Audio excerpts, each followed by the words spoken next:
चुनाव चल रहे हैं, इससे पहले वहाँ एसआईआर हुआ, अब 10 रियासतों में 10 स्टेट्स में एसआईआर की घोषणा हुई है। और सबसे बड़ी बात इसमें यह है कि बहुत कम मुद्दत, 1 महीने का सिर्फ टाइम मिलता है। कैसे पॉसिबल है, इसको कैसे देखते हैं आप? अहरा प्रेसिडेंट डॉक्टर दुआ का आप सभी के चैनल की मार्फत से नमस्कार दर्शकों को। आपका जर्नलिस्ट महोदय बिहार की विधानसभा की चुनाव से जुड़ा हुआ जो सवाल है, सरगर्मी आज चुनाव का नॉमिनेशन सब खत्म हो चुका है, काफ़ी गर्म है तावा, जलता भूनता, चाहे रोटी पक जाए कैसे भी, सीखे या ना सीखे।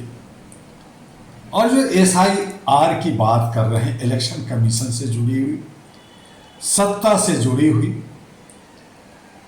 एनसीआर आया तो उसमें कहा गया कि मुसलमानों को हम बाहर करेंगे, हम इसे घुसपैठिया मानते हैं, हम इसको भारतीय नहीं मानते, और 1975 से भी पहले से हमें सारा डॉक्यूमेंट दिखाएं कि क्या प्रॉपर्टी है, क्या नाम है, क्या उसमें गड़बड़ी है। उसी को ये थोड़ा मॉडिफाई करके, जैसे क्षुद्र को कहा कि बहुत नीचे जात के लोग हैं, वो हमारे साथ नहीं बैठ सकते, सनातन युग में वो एक सिस्टम था। उसी तरह से मुसलमानों को और बाकी लोगों को विदेशी कहने के लिए, आतंकवादी कहें, अलगाववादी कहें, घुसपैठिया कहें, वो एसआईआर लगा, एक सिस्टम लाया कि मैं इसमें सर्वे कर रहा हूं कि एक्चुअल वोटर कौन है और नहीं है, क्या वो प्रॉपर्टी से जुड़ा है, क्या वो राजस्व से जुड़ा है। इसके आड़ में ये जो खेल खेला जा रहा है, ये नफरत का खेल खेला जा रहा है। ये एक तरह से, एक तरफ कहते हैं कि बुर्के में औरत जो है, छोटे पार्टी और दूसरे लोगों को वोट दे देते हैं, अपने समुदाय को दे देते हैं। सच्चाई तो यह है कि बुर्का का इस्तेमाल ये लोग वोट चोरी करने के लिए सामंतवादी करते हैं। तो मतलब आपका कहना है कि बीजेपी वोट बुर्का का इस्तेमाल कर रही है वोट चोरी करने के लिए? जबकि बीजेपी तो कह रही है कि वोट बुर्का में ना देने जाए। एक तरफ कर रही ना जाए और दूसरी तरफ उसी का इस्तेमाल कर रहे हैं, जैसे कांग्रेस और बाकी पार्टी। देखिए, मैं ह्यूमन राइट्स का आदमी हूं, मैं सबका, मैं किसी एक का नहीं हूं। जो गलत है वो गलत है, सही है जो सही है। मैं किसी भी पार्टी का बड़ाई नहीं करने वाला या बुराई भी नहीं करना चाहता। अगर अच्छा है तो ठीक है, लेकिन आज कमोबेश जहां राहुल गांधी चीखते रहे बिहार में कि वोट छोड़, गद्दी छोड़, ईवीएम हटाओ, ईवीएम से वोट नहीं हो, फिर उसी ईवीएम से चुनाव भी हो रहा है, उसी से चुनाव। अरे आप बिल्कुल विरोध कर देते ना कि नहीं चुनाव होगा, हम लोग कोई पार्टी हिस्सा नहीं लेंगे, तो बदलना पड़ता मजबूरन इलेक्शन कमीशन को। अकेले एक पार्टी तो अपने आप को नहीं कह देता कि भाई कोई नहीं लड़ रहा, मैं जीत गया। ऐसा नहीं होता लोकतंत्र का, तो मजबूरन हटाना पड़ता। तो आपने शोर तो मचा दी, आपने मुख्य मुद्दा तो उठाया नहीं।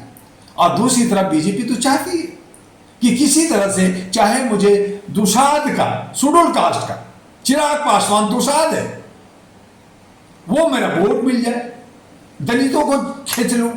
मैंने जो है उपेंद्र कुशवाहा को इसलिए दिया है कि कोई कुर्मी का वोट खींचूं। मैंने जीताराम मांझी को इसलिए दिया है कि मांझी और लोहार और सपेरा और जो छोटे छोटे जो दलित हैं, जो 38% है, अगर 38% और मुसलमान का 18% बिहार में, अगर दोनों जुड़ जाता तो 56% ये सरकार बना सकते थे, खुद मुख्यमंत्री बना सकते थे, खुद उप मुख्यमंत्री बना सकते थे। लेकिन दोनों को दिखा दिया गया ठेंगा, कहा तुम दरी बिछाओ, तुम आंदोलन करो, तुम आवाज दो, तुम को कुछ पैसा देंगे, औरतों को लुहा दिया 10,000 देंगे, उसको हम वापस नहीं लेंगे, किसी को कहा नौकरी देंगे, एक कह रहा है कि सब घर के नौकरी देंगे, एक कह रहा है 1 करोड़ की। अरे पूरी भारत में, एक तो एक राज्य की बात, पूरी भारत के लिए तो कहा था 2 करोड़ नौकरी देंगे। अभी भी वो बिहार में वादे कर रहे हैं। तो भाई एक राज्य में 1 करोड़, तो पूरे भारत में हमारे कितने स्टेट है? 36 है, तो 36 करोड़ देना चाहिए ना नौकरी। 36 करोड़ छोड़िए, 2 करोड़ तो दे दे पूरे पूरे। मैं यही कह रहा हूं कि 36 तो आप 1 करोड़ के हिसाब से 36 बनता है, तो 2 करोड़ आपने दिया नहीं, बतौलाबाजी कर करके आप 1-2 साल नहीं बल्कि 5 साल गुजरा, 5 साल गुजरा और फिर 5 साल में आप चल रहे हैं, आपने दिया नहीं। तो ये सब बतौलाबाजी, ये ठगबाजी है। और ऐसे ही दूसरी पार्टी कर रही है। तो SIR करने का मतलब है वोट की चोरी। SIR करने का मतलब है कि मेरी मनमर्जी। आज बताइए ना कि बिहार, ठीक है सभी राज्यों में करने जा रहे हैं, अभी विरोध ममता बनर्जी कर रही है बंगाल में, और राज्यों में ये करने जा रहे हैं। तो ये आपको बहुत पहले करना चाहिए। आप राष्ट्रीय जनगणना करा दीजिए, जातीय जनगणना करा दीजिए, और जितना जिसकी संख्या है उसके हिसाब से भागीदारी, हिस्सेदारी दे दीजिए। आरक्षण का प्रोविजन है तो आप उसके हिसाब से दे दीजिए। आज बिहार में 18% मुसलमान है, तो 40 जो है MLA मुसलमान का होना चाहिए था। दलित 38% है, तो उसका करीब करीब 100 बनता है, 100 से ऊपर बनता है। आप 2 से 3% आप कहते हैं मैं मुख्यमंत्री, एक 14% मुख्यमंत्री, एक 2.01% उप मुख्यमंत्री, तो 38% और 14% और बाकी लोग कहां गए? उनको क्या दरी बिछाएंगे? तो ये सारा जो चक्र चल रहा है, ये सब सियासत का खेल है। उससे मुख्य मुद्दा से भटकाना है। बिहार को कुछ नहीं मिल रहा, जंगल राज करना है, सीधी सी बात है। व्यापार ये लोग कर रहे हैं, व्यापार में ये जो पैसा खर्च कर रहे हैं, ये जो प्रचार प्रसार में करोड़ों अरबों रुपया खर्च, छोटी छोटी पार्टियां भी बहुत लोग हैं वहां पे। राष्ट्रीय पार्टी, आम आदमी पार्टी राष्ट्रीय पार्टी, BSP राष्ट्रीय पार्टी, उनकी औकात नहीं है कि एक सीट लिया है। कांग्रेस राष्ट्रीय पार्टी, बैसाखी में 19 था, हो सकता है कि थोड़ा सा भाई बहन, और तो कुछ दिख नहीं रहे, भाई बहन नाच रहे हैं, हो सकता है एक आध बढ़ा ले, 19 से 20 कर ले। तो राष्ट्रीय पार्टी की यह हालत है, जो अकेले पार्टी सत्ता में आ सकती थी और काम करता अच्छा तो जनता उसको पसंद करती। बीजेपी राष्ट्रीय पार्टी है, पूरे भारत की बड़ी पार्टी है, वो भी बैसाखी में, वो भी 101 पे लड़ रही है, वो भी 243। तो आपकी नजर में बीजेपी अच्छा काम कर रही है? तो आज बिहार के अंदर ये सब पार्टियों की तू हो रही है और सब शेर बन रहे, सब कह रहे मैं खाऊंगा, और छूट गया तो तुम खाना, तुम गीदड़ हो, और छूट गया तो तुम पत्तल चाट लेना। और वो पत्तल चाटने वाले कौन है? एक है ओवैसी साहब, जो 5 MLA था, आज 32 पे है। अगर वो मान लीजिए 10 ले आएंगे, या मान लीजिए उपेंद्र कुशवाहा, ये जो है प्रशांत किशोर पांडे, वो अगर 10-12 ले आए तो ये किंग मेकर बन जाएंगे। और ऐसी सूरत में जो इन्होंने केमिस्ट्री बनाया है, उस केमिस्ट्री में चिराग पासवान और जीतनराम मांझी और उपेंद्र कुशवाहा, ये सब मिल कर करके अगर 20-22 सीट ले आते, 29 6 + 6 41 सीटों में अगर इनको 20-22 सीट आ गया, और नीतीश कुमार की ग्राफ घटने वाली है, चलिए घट जाएगी, 40 आ जाएगी, 50 आ जाएगी। बीजेपी कह रही है मैं 101 में 80 ले आऊंगा, चलिए नहीं आता 50 आ जाते। तो ये मिला जुला करके फिर ये सरकार बनाएंगे, जहां नीतीश कुमार को डाउन करना है, लेकिन बनाएंगे मुख्यमंत्री पहले उनको, चाहे साल के लिए बनाए चाहे 2.5 साल के लिए बनाएंगे। चूंकि सेंट्रल गवर्नमेंट भी बैसाखी पे चल रहा है, तो उस हालत में दूसरे को, जैसे चिराग पासवान है, आपका वहां चौधरी है, और भी सब लोग हैं, सम्राट है, अग्रवाल है, तो ये सब कहेंगे कि मुझे बनना है। तो कहेंगे भाई ठीक है, पहले इनको मुख्यमंत्री बना दो, बाकी आप लोग को उप मुख्यमंत्री बनाते, इनको थोड़ा टाइम के लिए इधर उधर सेट कर देंगे, फिर तुम्हें जो है तुम्हें बना देंगे। तो ये उनकी केमिस्ट्री बीजेपी की तरह। तो ओवरऑल ये बिहार का जो चुनाव है, वो जनता का चुनाव नहीं है, ये कुकुरमुत्ते का चुनाव है, ये डॉन का चुनाव है, ये बदमाशों का चुनाव है, और उसके अलावा कुछ भी नहीं। तो बिहार में आपकी पसंदीदा पार्टी कौन सी है, ये बताइए आप। क्या पसंदीदा? जनता को अभी तो कुछ पता नहीं चल रहा कि कौन क्या, सबकी रसाकसी चल रहा है। सब जो है अपने अपने कह रहे, दावा कर रहे मैं बनाऊंगा। तेजस्वी कह रहे मैं बन गया मुख्यमंत्री, उधर खामोश है नीतीश कुमार के लिए, बाकी लोग इस तरह से। वोट अगर आपको देना हो किसको देंगे बिहार में? देखिए, बिहार में जो इंटेलेक्चुअल है वो वोट नहीं देने वाले, और जहां 100% वोट की बात होती है वहां 50 ज्यादा से ज्यादा 60%, तो 40% वैसे ही वोट नहीं देते। और जो कैंडिडेट जीतता है उसको 20-22-25% मिलता है। तो बाकी उनका विरोध में जो नहीं देते, नहीं पसंद करते, वो 75% है। तो 75%, 70 से 75% एक नेता को नहीं पसंद करता, और 25, 30 या 22 या 28, 27, 24 जो रेंज में आते हैं, वो कहता है कि मैं जीत गया और मैं पूरा बिहार का 14 करोड़ का जनप्रतिनिधि बना हूं। ये कितना बड़ा बकवास है, कितना बड़ा जो है ये जुमला है, ये हमें और आपको अच्छी तरह से आता है, जनता को भी समझ में आता है। आज ये लोग जिस हिसाब से खर्च कर रहे हैं, लूट रहे हैं, इलेक्शन कमीशन कुछ नहीं कर रहा, लगातार वहां जो है दुलारी चंद को कभी उसको 4 तो मर्डर हो चुका, और भी होने वाले। अभी 11 नवंबर तक, 6 नवंबर भी आना है, 11 भी आना है, इन बीच में न जाने कितनी लोग कार्यकर्ता मरेंगे, लोग सड़कों पे नाच रहे हैं, भाग रहे हैं, लूट रहे हैं, जैसे मुफ्त में कुछ मिल रहा है, 500 में बिक रहे हैं, शराब में बिक रहे हैं, थोड़े से पैसे में बिक रहे हैं, थोड़े से लोग लुभावने में बिक रहे हैं। ये सब जनता को नुकसान पहुंचने वाला है।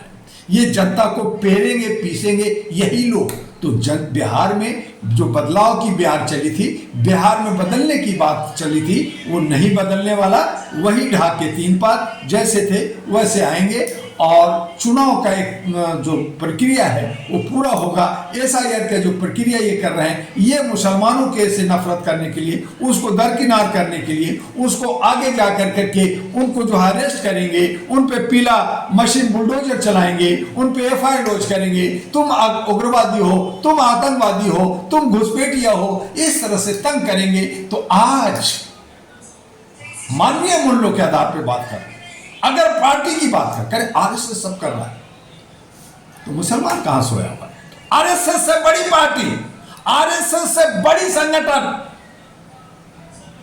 भारत के अंदर तबलीग जमात है। ये क्या कर रही है?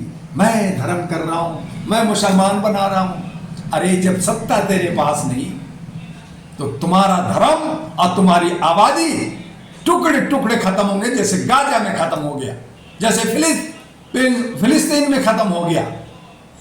तुम्हें अगर सत्ता में आना है, तुम्हें अगर भागीदारी लेना है, दलित लोगों को लेनी है, जो आज पासमानदा और बाकी चीजों में बढ़ गए, उनको सबको इकट्ठा होकर के, और ये बड़े बड़े नेता होकर करके सबको अपना हक अधिकार लेना चाहिए। इसलिए मैं सामाजिक भागीदारी और जातीय समीकरण के साथ साथ, आज अगर जनगणना भारत का होता है, तो जो आज मुसलमान कह रहे हैं कि 34 करोड़ है, वो 40 करोड़ दिखेंगे, क्योंकि आबादी 141 से नियर अबाउट 200 करोड़ पहुंच गया। अति पिछड़ा 100 करोड़ से ज्यादा है। आप सत्ता में देखिए ना, कौन है? सामंतवादी लोग, 2 से 3% वाले लोग हैं। सुप्रीम कोर्ट में देखिए, पार्लियामेंट में देखिए, हाई कोर्ट में देखिए, जितने भी नौकरशाहों में देखिए, कौन लोग हैं? आप क्यों नहीं है? आपको आज 330, हैरानी होती है। जो IAS ऑफिसर बनता है, रात दिन एक करता है, कोई 28 साल, कोई 30 साल पढ़ता रहता है दिन रात, तब बनता है, तब जाकर कोई एक DM बनता है, एक क्लर्क बनता है, और 5वीं फेल को सैल्यूट मारता है, 5वीं फेल के पीछे जी सर करता है, और वहां 330 IAS को डायरेक्ट IAS भर्ती कर दिया जाता है। तो फिर कहा को UPSC खत्म कर दो, एग्जाम खत्म कर दो। एक चपरासी के लिए, एक हमने बागवान अगर हम जो है करते हैं, तो उसके लिए हम टेस्ट लेते हैं, एग्जाम लेते हैं, मेडिकल टेस्ट लेते हैं। लेकिन ये सारे जो व्यवस्था बनाता है, जो कानून को चलाता है, जो देश को चलाता है, ये सब अनपढ़ गंवार लोग होते हैं। इनका कोई टेस्ट नहीं, कोई एग्जाम नहीं, ये मारा मारी करके हुचक करके। तो बिहार का चुनाव बड़ा दिलचस्प होने वाला है। बिहार का चुनाव में कौन हारेगा, कौन जीतेगा, अब अंदर से जो पब्लिक का है वो किधर जाएगा। हो सकता है कि इस बार कुछ इंडिपेंडेंट जीत जाए, कुछ छोटी, जैसे ओवैसी का संख्या बढ़ जाए, प्रशांत किशोर की को जीरो है, उसका खाता खुल जाए, कुछ बढ़ जाए, 10-15 बन जाए, तो ऐसी सूरत में इन सब पार्टियों की तमाशा लगेगा। और होंगे कम वो जरूर, लेकिन एक इशारा होगा कि अब कॉर्पोरेट पार्टियां और पारिवारिक पार्टियां नहीं चलेगी। जो ये दम भर रहे हैं कि मैं बनूंगा तो फिर अकेले लड़के दिखा दो, अकेले लड़ा क्यों नहीं, यही समीकरण बंगाल में चलेगा, आसाम में चलेगा और केरला और अन्य राज्यों में चलेगा। लेकिन चोरी नहीं बंद हुआ, चोरी होगा। क्यों होगा वो भी मैं आपको आपके चैनल से बताता हूं, पहली बार बता रहा हूं, जो कोई और नहीं बता सकता, क्योंकि डरती है सरकार से। मैं कहता हूं करोड़ों जो बिहारी छठ मनाने गए, छठ खत्म हो गया 28 तारीख को, उनको नौकरी रोटी बोटी खाना है, परिवार पालना है, वो दिल्ली कलकत्ता बॉम्बे अन्य राज्यों में वापिस जा रहे हैं। 6 को वोटिंग, 6 से पहले सब वापिस हो जाएंगे। अगर रुके रह जाएंगे तो उससे कोई फर्क नहीं पड़ेगा, और जो रुके होंगे वो भी 11 से पहले चले जाएंगे।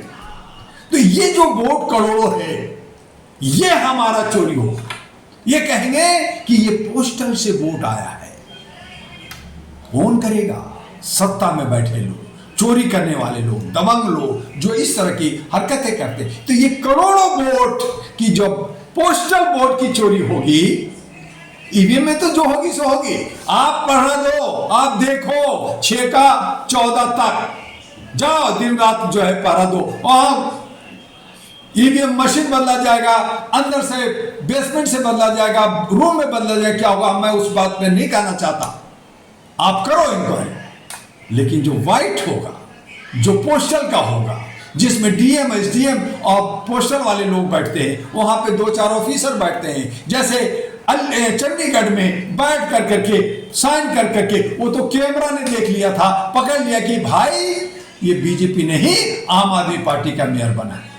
तो ऐसे ही पोस्टल, अगर 1 करोड़ पोस्टल एक पार्टी ले जाएगा, स्वाभाविक है उसकी सरकार बने, चाहे 500 से जीते, कोई 1000 से जीते। तो बिहार में वोट की चोरी बा, बिहार में पेपर जैसे चोरी बा, वैसे ये बैलेट आपका जो है पोस्टल बैलेट, पोस्टल वोट चोरी बा, मशीन पे का बा, वो तो ये सब देखे। लेकिन जहां विरोध हुआ था कि वोट चोर गद्दी चोर, वहां ईवीएम छोड़ और ईवीएम हटाओ। जब तक ईवीएम नहीं हटेगा कोई पार्टी नहीं लड़ेगा, उनको मजबूर होकर करके इलेक्शन कमीशन को हटाना पड़ता। लेकिन ये फिर उसी मशीन पे, उसी ढर्रे पे, उसी तरह से चल रहे हैं और मुख्य मुद्दा से हट रहे हैं, बड़ी बड़ी बातें कर रहे हैं। एक कह रहा हर घर में नौकरी दूंगा, एक कह रहा 1 करोड़ दूंगा, एक कह रहा ये दूंगा, मैंने तो 10 दे दिया, मैंने तो 10 हजार दे दिया, मैं तो और दूंगा, ये करूंगा। ये सब अगर सच है तो डॉक्टर दुआ आपके चैनल से जनता को बताना चाहती है कि फिर आप एफिडेविट भरो।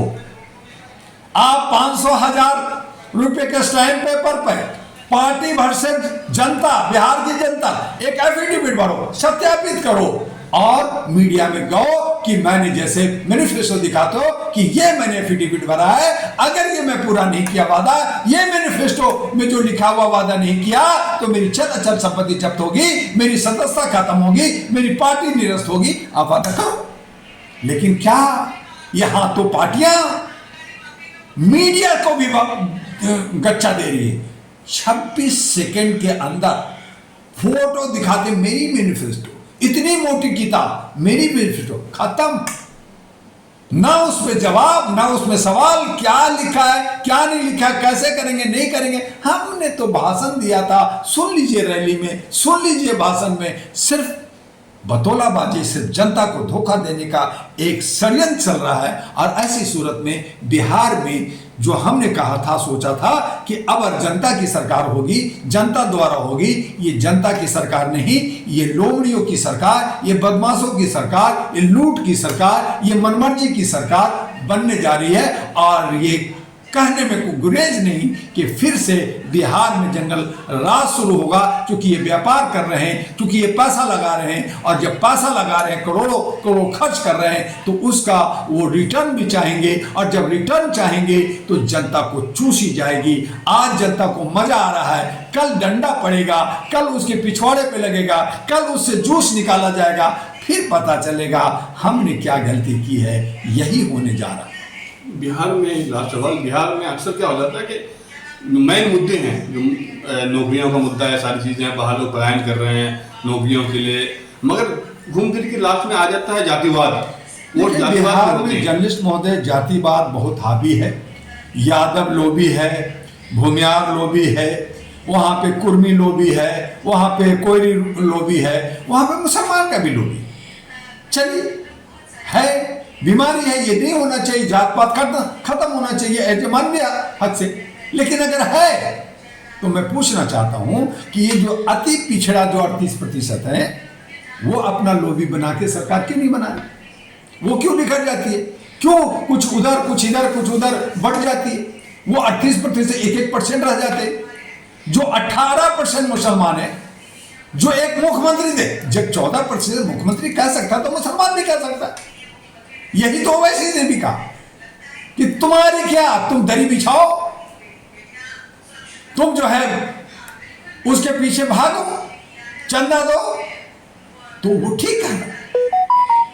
मैं ओवैसी का कोई दोस्त नहीं हूं, मैं उसको साथ नहीं दे रहा, मैं एक जात के लिए साथ नहीं देता। लेकिन जहां जातीय समीकरण की चुनाव हो रही है, जहां जातीय समीकरण हावी है, तो फिर सबका हिस्सेदारी और भागीदारी मिलनी चाहिए, सबका आना चाहिए, तभी खूबसूरत होगा लोकतंत्र, तभी विधानसभा बिहार का चलेगा। लेकिन एक दादागिरी करेगा, वहां पे वही 2%, वही 3%, वही 1%, वो सत्ता में। कुर्मी कितने हैं? आज जो नीतीश कुमार हैं वो कुर्मी हैं। उनकी आबादी कितनी है? 2.43%, 2.5% के आसपास। मुख्यमंत्री कह रहे हैं मैं बनूंगा। दूसरी तरफ आइए, तेजस्वी कहता मैं यादव हूं, हालांकि गडरिया है, लेकिन चलिए साहब आप यादव हैं, तो आपकी आबादी कितनी है? 14%। वोट कितने देंगे? 7%, 8%। आप मुख्यमंत्री बनना चाहते तो बाकी 90% तो आपके विरोध में है। दूसरी तरफ आपने उप मुख्यमंत्री घोषित कर दिया है मल्लाह को, साहनी को, जिसकी आबादी 2.01%, 2% है, उसको उप मंत्री हो, तो फिर बाकी लोग कहां जाए? उनके साथ अन्याय हो रहा है कि नहीं हो रहा? उनका हक अधिकार छीना जा रहा कि नहीं जा रहा? तो जब यही जातीय समीकरण होती है तो लड़ाई होती है। हाँ, आप बिल्कुल सही कहा कि इनसे ऊपर उठ करके 1% वाला भी राजा बन सकता है, आधा % वाला भी राजा बन सकता है। तब जब संविधान से चलेगा, जब इक्वलिटी को मानेगा, समानता को मानेगा कि मेरा सब है। लेकिन कहाँ कह रहे हैं? वो कह रहे हैं कि परिवारवाद और जातवाद और धर्म के हिसाब से मैं हिंदू राष्ट्र। हिंदू आज क्या है? क्षुद्र मतलब नीचा। आप सनातन में आपको स्तन काटा, आपको क्या जजिया टैक्स, ये टैक्स, वो टैक्स देना पड़ेगा, आपको दूर बैठना पड़ेगा, खाट से दूर रखूंगा, दुनिया भर के मतभेद उसको लाना चाहते। तब कहा कि भाई क्षुद्र बहुत हो गया, इसको बहुत गाली दे दिया, अब थोड़ा सा इसको जरा सा पॉलिश कर देते हैं, जैसे घर का जो है पॉलिश होता है, वहां जो है डेंटिंग पेंटिंग होता है, कबाड़ जो है गंदा हो गया उस पर पेंट कर दो, थोड़ा नया लगेगा। तो उसको कहा कि मैं तुम्हें हिंदू बनाता हूं। हिंदू के मतलब ये सुप्रीम कोर्ट हाई कोर्ट का वर्डिक्ट है कि गुलाम और उसको काला कहा जाता है, ये फारसी शब्द है, कहीं किसी धर्म में हिंदू शब्द नहीं। तो उसी क्षुद्र को आपने हिंदू फिर कह दिया। तो आप तो पहले भी कह रखे कि ये गुलाम है मेरा, ये काला है मेरा, ये मेरे साथ नहीं रहेगा, तो आपने नाम थोड़ा सा बदल दिया। इसमें बड़े खुश हैं, ये दलित खुश हैं, ये चंदा धंधा, बड़े प्रोग्राम, बड़े आंदोलन, बड़े सारा कुछ करते हैं। मैं हैरान हूं इस बात का कि 14 करोड़ में जहां पे ये सब दलित लोग, जहां पे कर्पूरी ठाकुर को सम्मान, कर्पूरी ठाकुर का इज्जत, कर्पूरी ठाकुर को मान सम्मान प्रधानमंत्री देने जा रहे, मुख्यमंत्री सब देने जा रहे, तो आप उसको कहते कि भाई ठीक है, कर्पूरी छोटे लोग हैं तो हम इन्हीं में से एक मुख्यमंत्री बना देते, या इन्हीं में से एक उप मंत्री बना देते, या इनमें से हम 20, 25, 30, 40, 50 को एमएलए बना देते, टिकट दे देते। तो कहने में और करने में फर्क है। खाली आप उसका सम्मान करके वोट लेते हैं, आपने महिलाओं के पैर धो करके पानी पीते हैं, आप दलितों के घर में जाके खाना खाते हैं बैठ करके, वो भी 5 स्टार होटल का खाना लाके, लेकिन कहते हैं कि देखो मैं दलितों को खाया हूं। तो दिखाते कुछ है, करते कुछ है, सताते उसको है, दबाते उसके हैं, शोषण उसका करते हैं, दोहन उसका करते हैं। और फिर तो इस तरह का सुशासन नहीं हो सकता। और इस तरह से यही लड़ाई है पक्ष और विपक्ष का, यही लड़ाई है कि मानवता आनी चाहिए, इक्वलिटी आनी चाहिए, जिसमें योग्यता है, जो पढ़ा लिखा है, जो समझदार है, चाहे उसके पास आय नहीं है, वो सरकार देगी, प्रचार सरकार करेगी। इलेक्शन कमीशन का काम होना चाहिए कि सबका प्रचार इलेक्शन कमीशन करेगा, कोई पार्टी नहीं करेगा, कोई जो है सत्ता वाले नहीं करेगा, और सबका समान रूप से प्रचार होगा और उसमें जनता जिसको चाहेगी उसको वोट देगी। क्या ऐसी व्यवस्था है? तो व्यवस्था गलत है, आमूलचूल परिवर्तन की जरूरत है। इलेक्शन कमीशन में पॉलिटिकल अमेंडमेंट एक्ट लाने की जरूरत है, जो डॉक्टर दुआ ने बार बार इस पे आवाज उठाया। और रिकॉल सिस्टम होनी चाहिए। आपने नोटा तो बना दिया कि इतना वोट काट दो, इनको छाड़ दो, उसको डस्टबिन में डाल दो, लेकिन आज अगर हम जिसको नहीं चाहते और उसको बुलाना चाहते हैं तो रिकॉल सिस्टम कौन बनाएगा? तो जो होना चाहिए वो नहीं है, और जो नहीं होना चाहिए वो है। तो इसीलिए अस्त व्यस्त व्यवस्था है, और बिहार की हालत खराब होगी तो बंगाल का भी हालत खराब होगा, असम का और दूसरे राज्यों का भी होगा। और यही सब खेल खेल रहे हैं, और इस सब का असर हमारे भारत के तमाम, चाहे दिल्ली में बैठे हो या बिहार में बैठे हो, सब पे आना है। लोग सोच रहे हैं हमारा क्या बिगड़ेगा, घर उसका गिरेगा, उसको लूटा जाएगा, उसका रेप होगा, उसको नुकसान होगा, हमारा क्या होगा। लेकिन जब उन जद में आएंगे, जब वो भी बाढ़ में आएंगे, जब उन पे भी आफत आएगी, तब चीखेंगे और चिल्लाएंगे, और तब मानवता के राह पर डॉक्टर दुआ के साथ आके खड़ा होंगे।